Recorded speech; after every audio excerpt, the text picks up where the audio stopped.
Hello, bonsoir. Alors, je vais vous retrouver pour une nouvelle vidéo pour les débutants. On va parler un petit peu de choses que vous pouvez faire pour mieux débuter, notamment la première décision. Bon, la deuxième décision, mais je vais quand même mentionner la première. Votre pseudo est entre guillemets permanent, c'est-à-dire vous pouvez le changer, mais il va falloir payer. Donc, pour vous donner une idée un petit peu, vous allez aller en plus, vous allez aller tout en bas, et ça va être changeur de nom, ça coûte 1200 crédits. Et 1200 crédits en termes d'argent, par contre, je sais plus tout ce que ça représente. C'est un peu moins de 10 euros, mais bon, voilà, c'est quand même payant. Ou alors, vous pouvez très bien l'acheter avec de la monnaie en jeu, les flux. Et voilà, ça coûte cher. Ça coûte putain de cher. C'est 250 par 250 à chaque fois la poche que je viens de vous montrer à 1 600 000, donc c'est vraiment pas gratuit. Enfin, bref, le point de la vidéo, c'est pas pour ça. Ceci étant dit, du coup, let's go. Première décision que vous avez à faire, c'est choisir une classe. Aujourd'hui, on va parler un petit peu du coup, des classes de départ qui vous sont proposées. Je vais pas parler des classes à choisir, des meilleures classes, machin, je m'en fous. Parce que déjà, il n'y a pas de meilleures classes. Meilleures classes, honnêtement, c'est celles que vous allez préférer. Il y en a qui sont meilleures pour certains contenus. Justement, on va parler un petit peu de l'utilité de chacune des classes de départ. Donc, c'est les classes qu'on va vous proposer lorsque vous démarrez, lorsque vous lancez le jeu. C'est aussi les classes qui sont un petit peu moins chères et plus faciles à fabriquer. Si on va dans une classe avancée, vous voyez, c'est un petit peu plus cher. Donc voilà. Au niveau des classes de départ, on va avoir le choix lorsqu'on lance le jeu entre le glucobarbare, le boomerang, le résu, le chevalier et le flingueur. Ces 5 classes sont complètement différentes les unes des autres, à part le chevalier et le gluco qui sont plus ou moins similaires. Sachant que le gluco, lorsque vous allez le monter, sera un petit peu plus effectif et aura un focus un peu plus différent que le chevalier. Donc en gros, on va parler du glucon en premier. Donc l'intérêt de cette vidéo en fait c'est de vous montrer à peu près à quoi ressemble une de ces classes. Donc simplement, vous avez sur toutes les classes, je vous conseille sur console, je sais pas trop si ça marche, mais en tout cas sur PC, vous pouvez mettre votre curseur sur chacune des techniques et donc regarder la description si jamais vous en avez besoin. En gros, vous avez donc une technique de base, une attaque basique sur chacune des classes. C'est sur M1, sur PC, hein, c'est juste on spam le clic gauche. Et donc cette technique va varier pour évidemment chacune des classes, comme toutes les autres techniques, hein, mais voilà.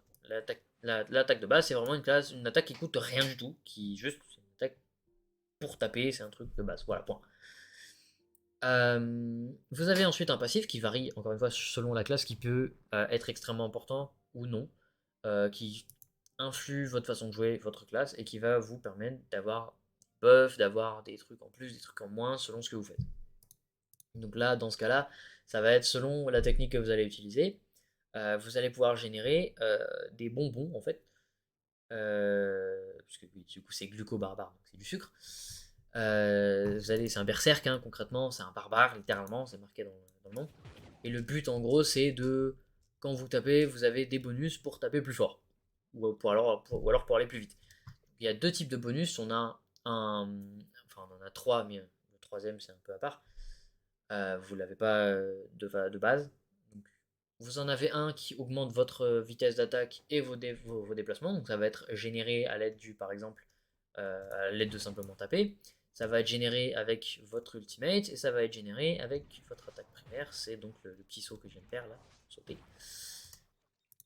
Donc ça va être pour vraiment augmenter la vitesse. Donc on va le générer simplement en tapant une cible. Sauf avec l'ultimate où quand vous allez le poser, vous allez littéralement tout le temps. Vous voyez ces petits bonbons là qui volent autour de moi. C'est ce qui va être donc le passif vraiment de la classe. Donc voilà. Deuxième passif, ça va être les PV et les dégâts physiques. Alors non, du coup les dégâts physiques sont aussi augmentés avec la même trajet, donc on a vu avec quand je mets l'ulti aussi, hein, qui est donc les petits bonbons qu'il y a autour. Sauf qu'il y avait aussi, vous avez vu, les petits bonbons qui sont venus à moi, donc ces bonbons ça va être de la régène de PV. Parce que là, comme vous pouvez le voir, je tape et j'ai une augmentation de dégâts physiques. C'est parce que en gros, c'est le premier passif, mais il y a un deuxième passif qui en fait permet simplement de régène, sachant qu'il y aura d'autres effets avec le temps, donc des effets de bague, des effets de gemmes de classe, c'est des trucs complètement à part. On parle vraiment d'une expérience de débutant. C'est les techniques de base que vous aurez. Mais faut garder aussi en perspective, lorsqu'on débute, que une classe, vous allez devoir la monter. De toute manière, vous allez devoir monter chacune des classes. Vous allez devoir essayer chacune des classes, ne serait-ce que pour avoir de la maîtrise, donc ce qui est la base en fait. Monter à au moins 500 pour avoir donc toutes les statistiques au max. Donc c'est extrêmement important. Et donc en touchant à toutes ces classes, vous allez donc forcément passer par le gluco. Et donc l'intérêt c'est de comprendre ce que chacune des classes est capable de faire à un certain niveau. Et donc le gluco barbare, c'est un farmer, globalement. Alors ça a été considéré pendant très longtemps comme un tank. Pendant une période, ça a été considéré comme un support aussi, mais c'est extrêmement précis. C'était une méta pour de l'endgame, littéralement. Et maintenant, c'est vraiment juste un farmer. Donc, c'est-à-dire que c'est une classe qui est supposée aller vite, pas forcément taper fort, donc vraiment juste aller vite et être efficace, attaquer régulièrement pour donc casser les coffres plus rapidement à la fin d'un donjon, pour aller plus vite et aller plus rapidement d'un donjon à l'autre, ou pour casser des ressources, casser des minerais plus rapidement. Voilà, c'est l'intérêt d'un farmer. Donc voilà, le but ça va être de construire ces classes autour de la vitesse. Vous pouvez très bien la construire autour des PV, très bien la construire autour des dégâts. C'est juste que l'optimisation idéale, ça va être de l'optimiser envers la vitesse. Je vais juste me mettre un petit peu de nourriture, voilà. Ensuite, j'ai parlé du saut là. Enfin, d'abord je vais parler du M2, donc le tourbillon là, l'espèce de truc.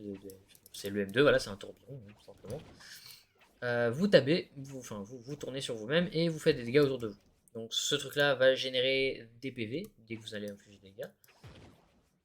En fonction des dégâts que vous infligez, vous allez avoir un montant du PV, un montant des dégâts que vous infligez rendu à vous en PV. Voilà. C'est assez intéressant comme mécanique. Mais c'est surtout utile en fait pour pousser les ennemis ou simplement pour se déplacer, puisque donc en endgame, ce qu'on utilise généralement, c'est l'effet de bague de classe pour tourner pour gagner, ou alors ça tourne, donc il a les deux noms en fait, mais c'est le même. Et donc ça permet de réduire en fait la réduction de vitesse de déplacement qui est appliquée lorsqu'on appuie sur ce tourbillon. Parce que là, comme vous pouvez le voir, quand j'appuie sur le tourbillon, je suis lent du fion. Hein. Et donc si je mets cette bague, je vais plus être lent, je vais être beaucoup plus rapide, et parce que simplement j'ai plus la réduction. Et aussi ça réduit le coût en énergie. Et donc souvent les gens jouent ça, parce que c'est comme ça que c'est plus facile de farmer et beaucoup plus efficace. Et voilà. Donc gardez à l'esprit que cette mécanique peut ne pas servir au début, hein, parce que c'est littéralement une technique qui sert vraiment pas au début. Honnêtement, elle tape vraiment pas de ouf. Ce qui va taper le plus, ça va être les attaques de base et votre ult. Donc voilà. Éventuellement, le 1, donc c'est-à-dire le saut que je viens de faire, pour avoir le buff des bonbons, si vous n'avez pas l'ulti de dispo. Mais autrement, ça sert pas à grand chose. Ça sert juste à avoir de la vitesse, le tourbillon. En parlant du bon, là, elle est affectée par la gemme de classe, donc si vous l'avez ou vous ne l'avez pas, ça sera différent. Donc là, je vais l'enlever. Hop, là, vous voyez, c'est complètement différent. C'est à chaque fois que j'appuie dessus, ça me fait faire un bond en avant. Donc, bah, c'est la même chose en soi, hein, c'est juste que c'est extrêmement buggé, comme vous pouvez le voir. Et c'est le cas avec beaucoup de techniques du gluco. Enfin, le clash sucré, donc le bon là, est extrêmement buggé de toute manière, hein, que ce soit avec ou sans la gemme. La seule différence, c'est donc, si vous avez la gemme, le fait de rester appuyé sur le 1, sur le bon, ça va attirer quelques ennemis et ça vous fait sauter sur place et non pas vers l'avant. Voilà, c'est la seule différence. Donc c'est à moitié utile, c'est à moitié intéressant de l'avoir, c'est vous qui voyez. L'ultimate en revanche va faire énormément de dégâts. Donc c'est un gros burst qui tombe, qui inflige énormément de dégâts et qui vous donne les deux types de bonbons. Donc les bonbons pour aller vite et ça vous donne des PV. Voilà, c'est à peu près tout ce qu'il y a à savoir pour le gluco. Donc c'est un farmer, il est extrêmement fun à jouer, il est plutôt tanky, mais soyez prêts à avoir des mouvements un peu chelous, puisque je dois me rappeler que je parle quand même à des débutants normalement. Donc l'intérêt, voilà, c'est d'avoir une classe qui peut se déplacer, plutôt se soigner à chaque fois qu'il tape. Voilà, c'est un berserk, quoi, simplement. Et soyez juste habitués vraiment au bug avec le 1. Ça peut vous arriver que si vous faites un 1, vous soyez poussé dans l'espace, vraiment, vous allez super loin. Et après, vous allez être TP en arrière parce que le jeu va comprendre que c'était pas normal et du coup, il va vous remettre là où vous étiez supposé être. Voilà, c'est vraiment très très bizarre. Mais voilà, c'est comme ça. Donc deuxième classe qu'on va avoir, ça va être, je pense, le chevalier qu'on va prendre. Ou alors on va faire dans l'ordre. On va faire dans l'ordre, on va prendre le boomerang. Donc le boomerang, il est dans les débutants, mais honnêtement, c'est vraiment pas une classe de départ pour moi. C'est une classe un peu avancée, qui va devenir très très forte par contre. Donc en tant que débutant, ça peut être très très intéressant de l'apprendre. Puisque elle est extrêmement polyvalente et extrêmement fun à jouer, je dois aussi l'admettre. Toutes les classes sont fun à jouer d'une certaine manière, mais vraiment la quantité de façons de jouer du Boomerang, c'est absolument ridicule. Donc c'est une classe basée sur Link de, de Zelda. Puisqu'en gros, c'est une classe qui se base sur le fait que vous pouvez avoir une arme à distance et une arme au corps à corps. Donc sachez juste que l'arme à distance, l'attaque de base, c'est le premier tir. Bon, pour l'instant, c'est basique, il n'y a pas d'effet particulier, mais le premier tir, ce sera un effet de saignement. Le deuxième tir, ce sera un effet de glace qui ralentira les ennemis. Et le troisième tir, ce sera supposément un effet, enfin, 3 flèches qui font une explosion. Euh, et qui touchent un peu plus largement en dégâts de zone. Sachant que ça peut être combiné avec un effet complètement stupide qui s'appelle arc explosif.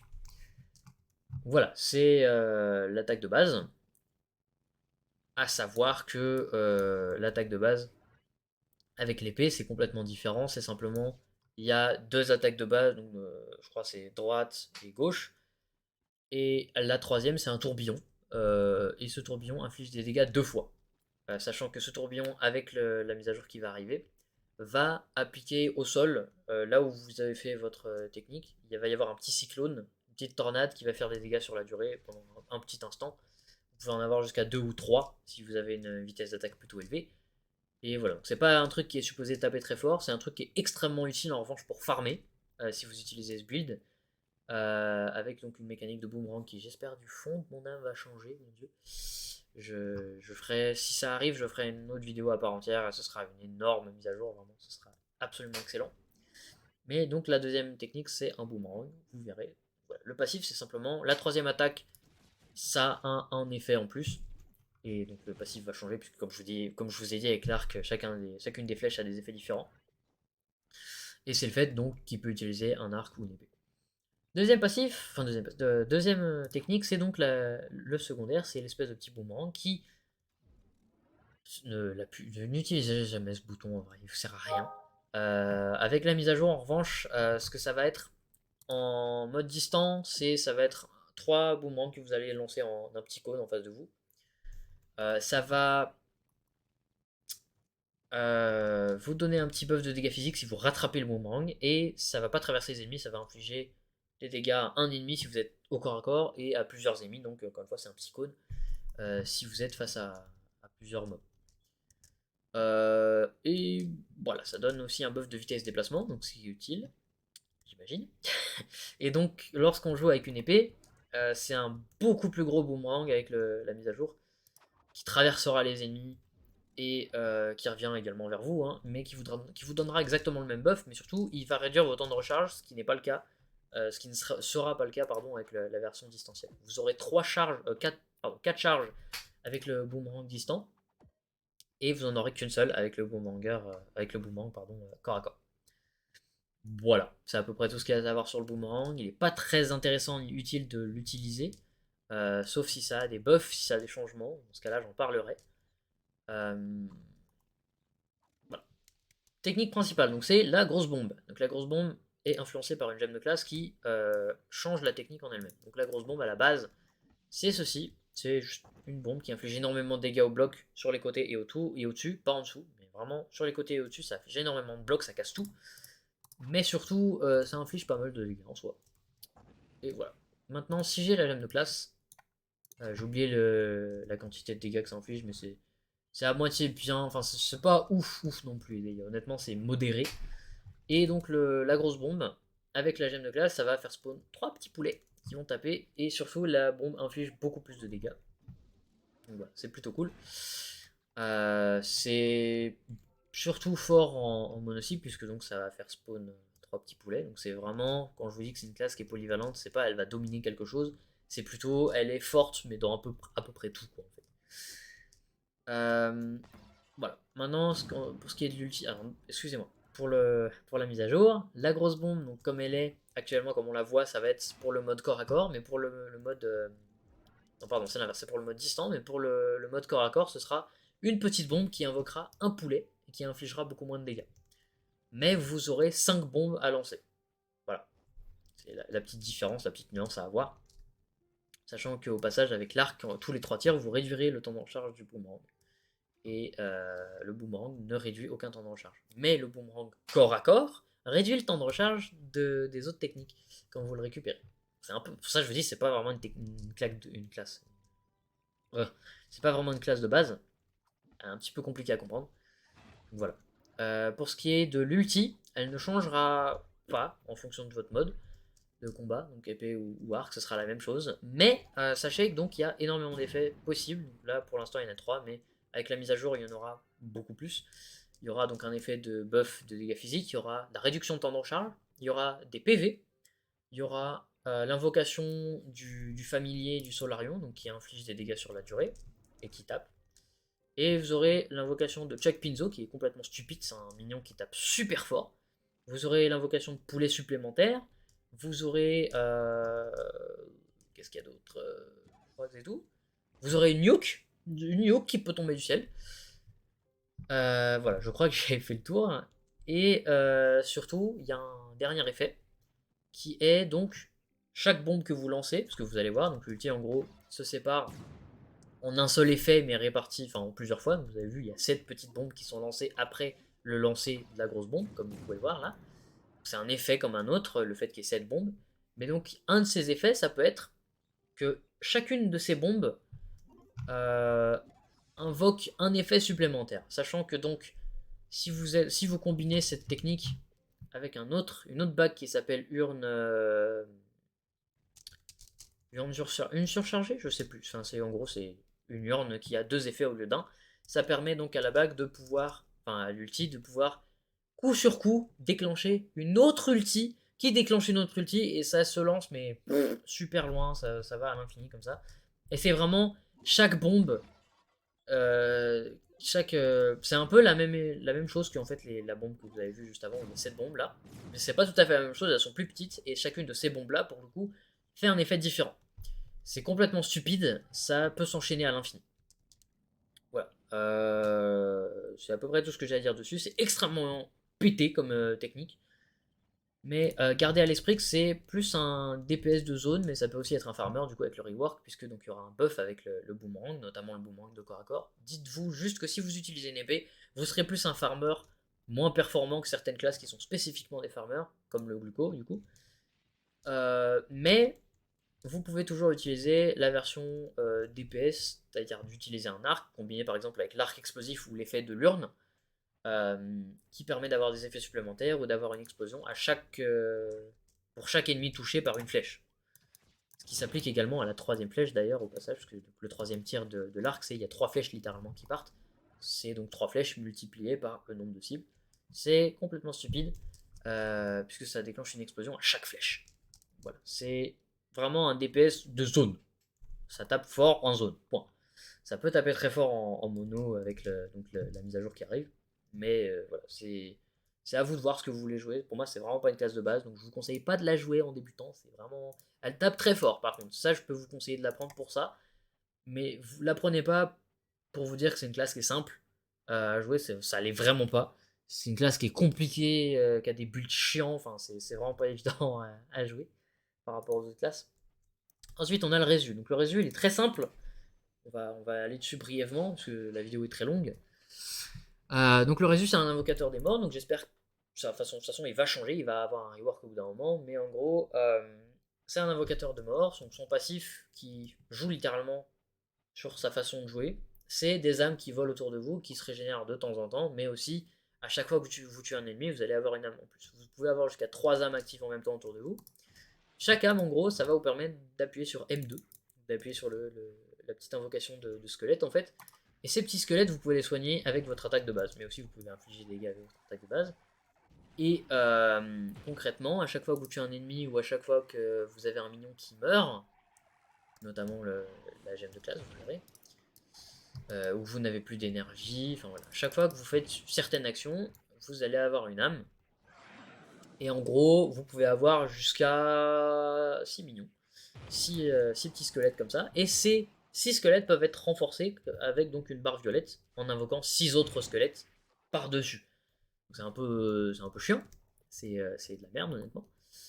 En revanche, ce que c'est plutôt cool, c'est que ça tape plutôt fort et que ça permet de clean les mobs vraiment facilement sans avoir à trop réfléchir. C'est un peu comme le Dracolite, qui est pour le coup une meilleure version du Résu, littéralement.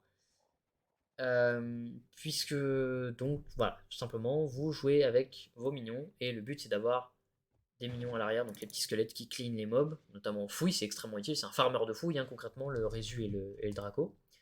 Ça a un DPS plutôt fort, ça a une vitesse de déplacement plutôt médiocre, mais c'est pas non plus nul. Donc voilà, c'est vraiment un farmer de fouille, ça permet de clean les salles, ça permet de vraiment clean en profondeur peu importe où vous allez, ça clean en profondeur, et ça tape plutôt fort. Donc voilà. Ensuite le 1, c'est affecté par la gemme de classe, c'est-à-dire que quand je l'enlève, il n'y a plus la Banshee qui arrive là. Donc le 1, c'est une forme de Banshee qui réduit de 90% les dégâts que vous subissez. Donc c'est plutôt pété en fait, parce que plus vous avez de la régène d'énergie, plus cette forme sera active longtemps et fréquemment. Donc c'est complètement pété, c'est hyper tanky comme classe. C'est très bon comme classe en débutant, hein, vraiment. Et surtout, donc avec la gemme de classe, ça peut vous permettre d'invoquer cette petite Banshee qui va vous aider à soigner les minions. Donc en gros, l'intérêt de soigner les minions, c'est qu'ils meurent pas et qu'à la fin vous puissiez utiliser l'ulti. Donc on va y venir. Voilà, je crois que j'ai fait le tour de ça. Donc c'est un drain, hein, enfin concrètement le 1, donc la forme de Banshee, c'est un drain d'énergie. Dès que vous avez plus d'énergie, vous sortez de la forme de Banshee, vous voyez, pouf, je suis plus transparent. Donc cette forme de Banshee, en plus de réduire les temps de recharge, vous permet aussi de faire en sorte que votre attaque de base attaque en zone en fait. Vous voyez, dès que j'ai plus d'énergie, pouf, je fais un rayon devant. Alors que si j'ai de l'énergie et que j'ai la forme active, je vais attaquer autour de moi en fait. Et ça permet aussi de soigner beaucoup plus fortement les petits minions. Vous voyez, je soigne du 2, 3 à chaque fois que j'attaque les minions là, vous voyez, 3. Et si j'active la forme de la Banshee, on est sur du 10 quoi. Donc c'est vraiment complètement broken pour soigner, mais c'est vraiment pas l'intérêt en fait. L'intérêt c'est simplement d'essayer de garder vos minions le plus souvent et longtemps actifs. Une fois que vous avez donc ces minions, vous pouvez invoquer un Goliath, donc c'est votre ulti. Cette ulti, elle va... ça va être un Goliath qui va être de plus en plus fort en fonction du nombre de squelettes qui ont la barre violette, donc de squelettes qui sont renforcés. Donc ça veut dire qu'il faut atteindre les 6 squelettes actifs en même temps, parce que si c'est pas le cas, votre Goliath il est tout petit. Mais si j'ai plus de minions, vous allez voir que ça va rien changer en fait, parce que pouf, c'est exactement la même taille. En revanche, si je continue, que je vais au-dessus de 6, que je renforce en continuant d'invoquer alors que j'ai déjà tous les minions, bah hop, je continue, je vais jusqu'au dernier, hein, et vous allez voir qu'en fait à chaque fois qu'il y a un renforcement en plus, le minion, enfin le Goliath sera plus grand. Et il tape très fort, vraiment il met des gros chunks de dégâts. Donc voilà, c'est le Résurrecton. Pour le coup, très simple, très facile à jouer, un peu compliqué à comprendre au début quand on n'a pas l'habitude, mais franchement, il est très simple à jouer. Mais gardez à l'esprit que le Draco existe et qui sera honnêtement plus performant en matière de dégâts et de clean autour. En dégâts mono aussi, par contre, le Résu tape un peu plus fort de mémoire. Faudra que je refasse ma tier list. J'ai un petit doute. Voilà, c'est la classe. Ensuite, le chevalier. Donc, un peu le même bail que le gluco, sauf que lui, il est moins sur les buffs, il est plus sur les dégâts directs. Donc, à la base, il a vraiment un build de tank, mais c'est vraiment pas un tank, c'est plus un farmer. Notamment donc avec la bague, l'effet de bague supercharge, qui vous permet d'avoir un buff de déplacement de 15. Donc, c'est pas mal, hein, 15. À chaque fois que vous utilisez votre charge. Donc là, je vais enlever ma gemme de classe. Bam. Donc, l'attaque de base, simplement, c'est un swing qui va en arrière. Hein, que vous aurez peut-être pas les VFX comme ça parce que c'est un bug qui existe depuis très longtemps avec le chevalier. Donc, les VFX sont pas complètes en fait. Donc voilà. Ça tape plutôt fort. Il y a un passif dessus qui permet donc à chacune de vos. À chaque fois que vous subissez des dégâts, ça se cumule jusqu'à 5 fois, vous allez taper plus fort avec donc votre attaque de base. Donc, il y a une petite aura autour de votre épée qui permettra de taper plus fort, simplement. Donc l'effet c'est rétribution, voilà. Et aussi c'est un passif de réduction de dégâts, c'est vraiment pas très intéressant à lire honnêtement, c'est juste ça réduit les dégâts en fonction de vos techniques euh, de vos boucliers, de vos effets. Enfin, voilà. Ça permet aussi à plusieurs techniques de provoquer les mobs, ce qui va faire en sorte que les mobs vont vous attaquer vous au lieu des autres. Il y a 2 techniques comme ça de provocation dans tout le jeu. C'est le chevalier et le revenant qui l'ont. Et donc en gros le M2, donc le rock, là, le smash comme la charge sont toutes les 2 des techniques à provocation. Voilà. Le petit smash là, pas ouf en vrai, c'est juste un petit cône frontal qui tape modérément, qui coûte peu d'énergie et qui stun pendant 2 secondes. Voilà, c'est pas ouf, c'est comme vous voulez. La charge, alors c'est un excellent moyen de déplacement quand on n'a pas beaucoup de vitesse de déplacement et qu'on galère quand quand on est un débutant, mais qu'on peut facilement avoir de l'énergie, puisque donc plus vous avez de la régène d'énergie, plus vous pourrez donc spam ce bouton en fait, et aller rapidement voilà, d'un endroit à l'autre sans forcément avoir de la vitesse de déplacement. En revanche, les dégâts sont très modérés, et c'est un peu buggy parfois. Alors que si j'ai la gemme de classe, pour le coup, c'est une charge en fait spectrale, on va dire, qui inflige des dégâts beaucoup plus lourds et qui va à distance. Donc ça peut permettre de plus facilement clean autour de soi déjà. Et avec l'effet de supercharge de la bague, ça va vous permettre une uptime plus grande sur les 15 de vitesse de déplacement que vous donne l'effet de bague. Et ça va vous permettre en fait simplement de vous déplacer un peu plus rapidement. Moins rapidement qu'un gluco, mais quand même plutôt rapidement. Ça, c'est un bon farmer, et sachant qu'il est plutôt tanky. En revanche, l'ulti ne sert à rien. Ça réduit et ça soigne de 50% des PV manquants. Non, 50% des dégâts des PV, pardon, tout court, de tous les alliés. Et ça réduit de 10% les dégâts qu'ils subissent, et ça vous est renvoyé à vous. Les dégâts que vont subir vos alliés, ça vous sera renvoyé à vous. Donc voilà, c'est une classe de tank, mais les tanks ça sert à rien dans Trof, je vais pas vous mytho. Donc voilà, c'est tout ce que ça fait concrètement. C'est la petite classe. La dernière, j'ai complètement oublié ce que c'est le flingueur. Donc le flingueur, il est un peu particulier puisque c'est une classe de DPS, je vous conseille pas trop de la prendre, surtout que maintenant elle est en train d'être améliorée avec un rework, mais c'est un travail, enfin, c'est vraiment pas un truc qui est en cours.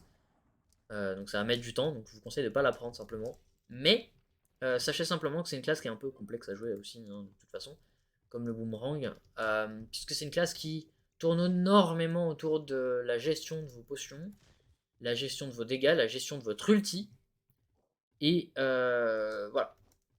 L'intérêt, et la gestion de temps de recharge. L'intérêt, c'est d'avoir donc fréquemment, avec votre gemme de classe, puisque elle est injouable sans gemme de classe, c'est terrible. Dès que vous avez votre gemme de classe, ça permet en gros d'activer votre ulti. Et votre ulti, à la place d'augmenter votre vitesse d'attaque, comme le ferait l'ulti sans gemme de classe, ça vous permet à chacune des attaques de base de déclencher un tir chargé à son maximum. Le tir chargé, c'est donc quand j'appuie sur le M2, là, le tir chargé, et que j'attends jusqu'à 2 secondes pour que la charge soit au maximum. Et ça spam ça en fait, le M1. Sauf que les dégâts sont beaucoup plus faibles maintenant que les autres classes. En revanche, bon, ça attaque quand même plutôt fort, hein, mais c'est une fenêtre de dégâts extrêmement courts. Donc c'est injouable si on n'a pas des emblèmes corrects, c'est injouable si on n'a pas le bon build. Le saut carabiné, c'est un petit chunk de dégâts, on tape en fait sur le sol et on l'évite, sachant que c'est combiné avec le passif, qui fait qu'à chaque fois que vous infligez des dégâts à une cible, vous l'évitez, vous tombez plus lentement. Normalement, ça devrait augmenter les dégâts. Et aussi, d'ailleurs, à chaque fois que vous infligez des dégâts, peu importe comment, vous avez une chance de rendre votre prochain tir chargé, gratuit et instantané. Vous aurez donc un petit cercle autour de votre gun, là. Et c'est tout. Et vous aurez juste à faire un clic et ce sera un tir chargé. Mais ça sert à rien un peu, parce que de toute manière, vous allez jouer constamment sous ulti, parce que c'est vraiment une classe pour burst dégâts pendant une très courte durée. Donc il y aura un rework sur la classe, donc pour l'instant c'est un petit peu hasardeux. Mais ce sont les classes de base. Maintenant, ce que je recommande en termes de classe, pour débuter, pour bien jouer correctement, ça va être, écoutez bien, Predatomb. Parce qu'il est rapide, il tape fort, il est simple à jouer.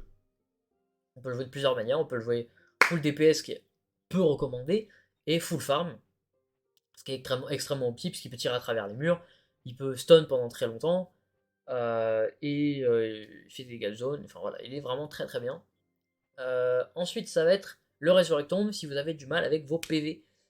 Et avec les cleans de fouilles, par exemple, si vous commencez tout juste les fouilles et que vous avez peur de rater des mobs ou quoi, et que vous voulez gratter un max XP, le Resurrectombe c'est un excellent choix, de même que le Dracolite, c'est vraiment à peu près les mêmes classes les deux, hein. Sachant que pour le coup le Dracolite sans la gemme de classe c'est un petit peu, enfin c'est pas un Resurrectombe sans la gemme de classe, puisque la gemme de classe vous permet de ressembler à un Resurrectombe concrètement. Voilà. Ensuite, en autre classe que je peux vous conseiller, ça va être le Dompteur de Dino, qui est relativement facile à jouer, mais qui est un peu comme le Gluco ou un peu comme le Flingueur, ils sont un peu complexes à construire. Donc, généralement, on conseille souvent aux débutants d'aller sur le Resurrectombe, le Chevalier ou le Prédatombe, puisque c'est les deux, enfin c'est les trois plus simples à construire et à stuff. Puisque donc le Dompteur de Dino a besoin de certains emblèmes en fait, a besoin de certaines statistiques, notamment de la vitesse d'attaque et de la vitesse de déplacement, et ça a besoin de euh, correctement gérer son ulti, de correctement gérer ses potions, par exemple.